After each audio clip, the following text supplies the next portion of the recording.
20 seconds. 20 seconds.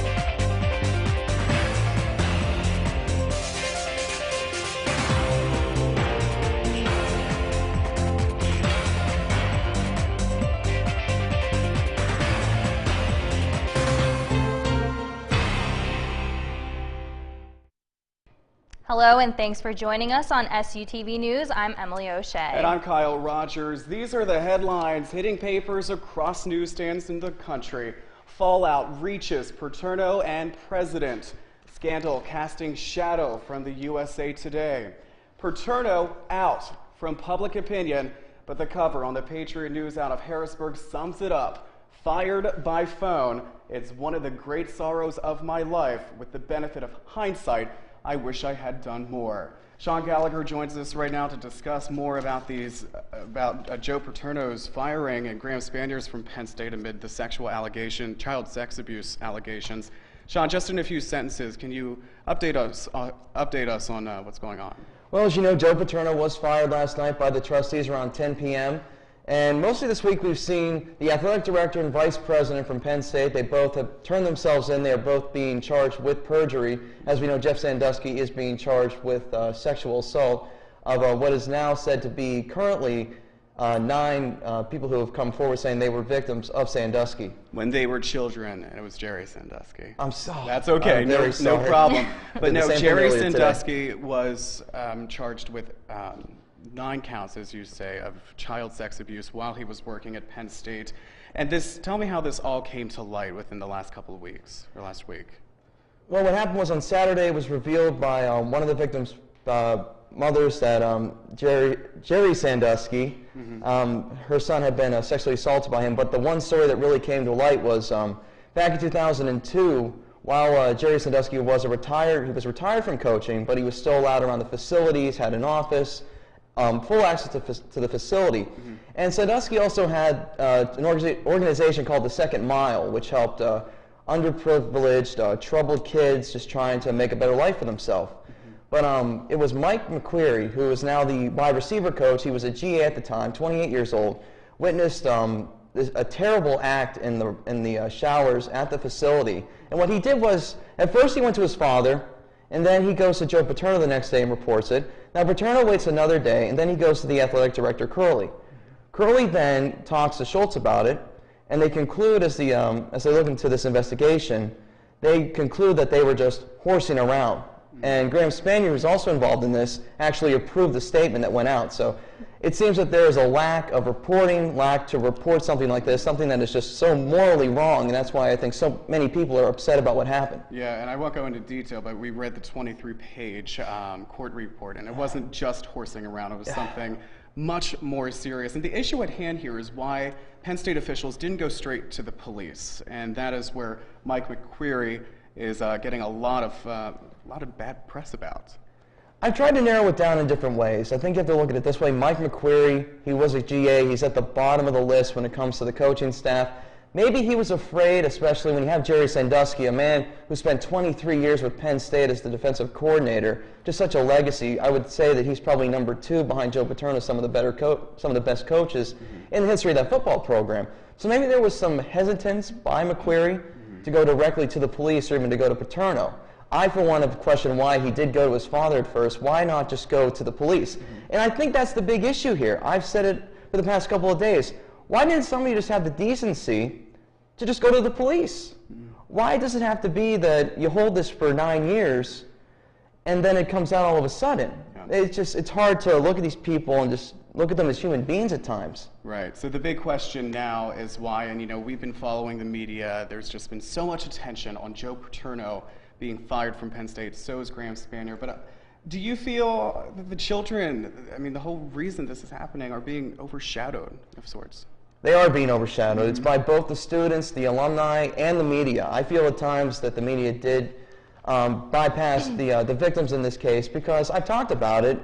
You look at the way people reacted last night in Happy Valley when it came to the riots. It just seemed like it was more about feeling bad for Joe Paterno, but in the end, it's about the victims. We need to look at these people because they've been so horribly violated. Their lives have been altered, changed for the worse. Right. And we're too busy focused on a game on Saturday against Nebraska and we should be looking at the victims of this case. That's where it really comes down to. I think that's one reason why you also saw Paterno get fired. Right. All right. Well, that is a big issue. Sean, thank you so much for your input. We No will problem, come back guys. to you for sports a little bit later on. Casey Robinson is a sophomore at Penn State University. Casey, tell me about the vibe on campus today. What were your classes like? It's almost like everyone's in a trance. It's a feeling I can't really describe. It's very solemn. It's a dreary day outside, and I think that really fits the emotion of everybody on campus right now. Well, you saw the coverage. We all saw that coverage. And it seemed like students protested a little too hard. Do you think that Penn State fans and students crossed the line in a sense? When they show everyone coming together and chanting for Joe, that really is accurate. But then later in the night, when you see people getting maced, people flipping the media van, that's when it was really out of control. There was no excuse for that. It's embarrassing to school to see this. You know, Casey, we've all watched the media coverage. We see these protests, and in a way it seems as if Penn State students and the Penn State fans we've seen in these videos are more concerned about the firing of Penn State's head coach Joe Paterno, not as much as they should be upset about the children, the victims involved in this case. And I think that's the root of why the students up here are upset about the media coverage. Because our thoughts and prayers go out to those kids. We all know that it's a terrible act, these allegations, and every student at Penn State is behind those kids, and we all care about those kids, and we feel that that's being lost in the coverage we're getting from the media. But I think there's a difference when you're talking about the outrage over Joe's firing and those kids. Because people are just upset that the man that we all looked up to as our father or grandfather, he was ousted in a way that we didn't feel was the way he should go. He shouldn't have to have gotten a phone call after everything he's done for the school.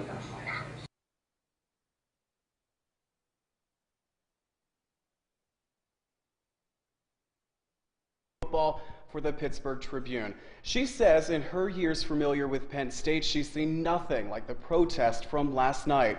Now, rumors swirling. There was another big announcement, and Audrey worries for the campus. I've never witnessed anything like it right now. You wonder, what's going to happen next? Because at any moment, these students could just, something's going to trigger and they could freak out again.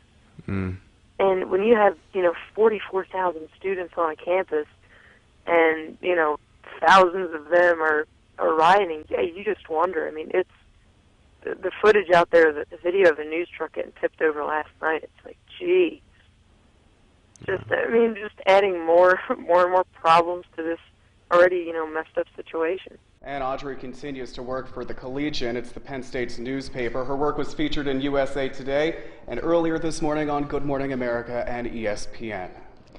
The American sports culture may be influencing our moral judgment. Bubba Smith has more on how the Sandusky case is more than just a scandal. In Happy Valley, football is a religion.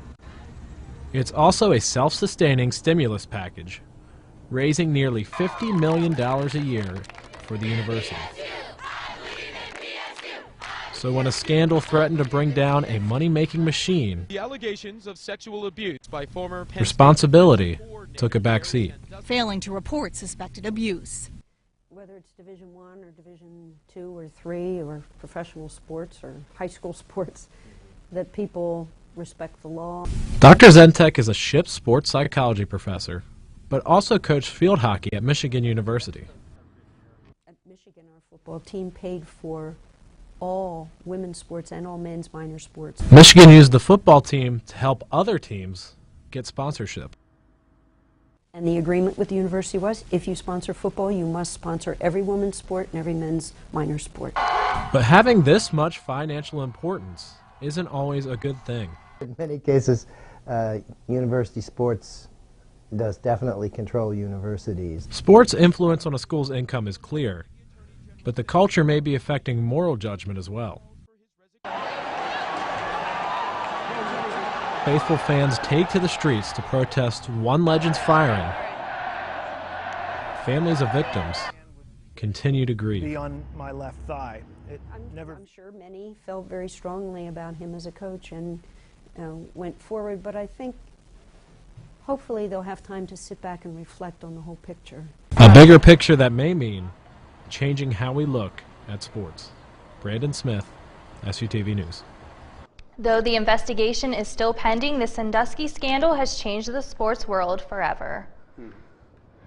SUTV reached out to our online followers for their opinions. From Facebook, Chris said students here have a love for Joe Paterno, bordering on worship, but he did the wrong thing. From Winter, Paterno could have done more. He did follow procedure and did not break any laws. Rachel said Paterno let his loyalty to his team and the institution cloud his judgment. Rachel also pointed out that people are wearing blue this weekend to show recognition for those victimized by these incidents. To share your thoughts, go to facebook.com/SUTV News. Coming up on SUTV News, see how Ships football players and Coach Mack react to all of this. And is this a PR nightmare or an opportunity to rebuild Penn State's image? Luke Martin reports when we come back. Firings at Penn State University brought PR officials to the forefront of the scandals. Lucas Martin reports.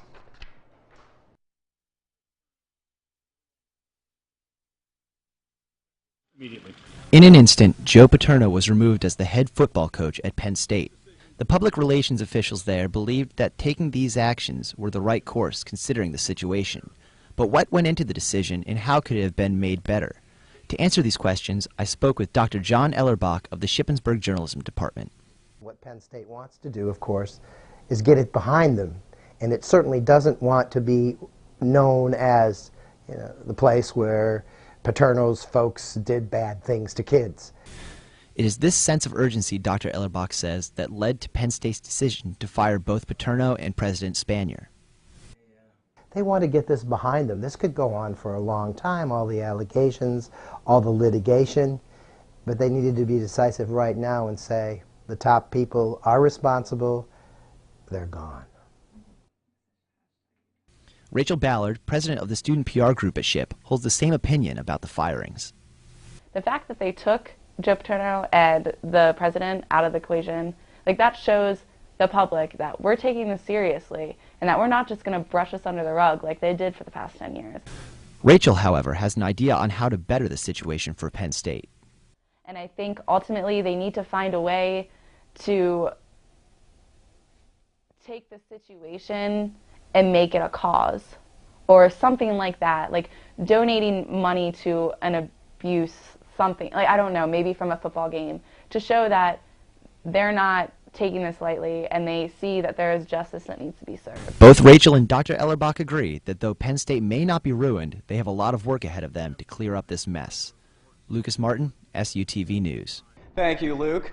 Changing gears now, tomorrow is Veterans Day. Join the Student Veterans Association in remembering those who lost their lives. At 8 in the morning in the Cub, the SVA will, with help from the nationwide reading names of fallen soldiers. During the reading, they will also be collecting things to ship to troops overseas. The annual ROTC ceremony will be in the front of the library at 2:15. If it rains, it will be in Memorial Auditorium. Don't go away. Still to come on SUTV News, new policies on campus can change what you see on the quad. And Zach Briscoe is coming up next with your weekend weather forecast. Stay tuned.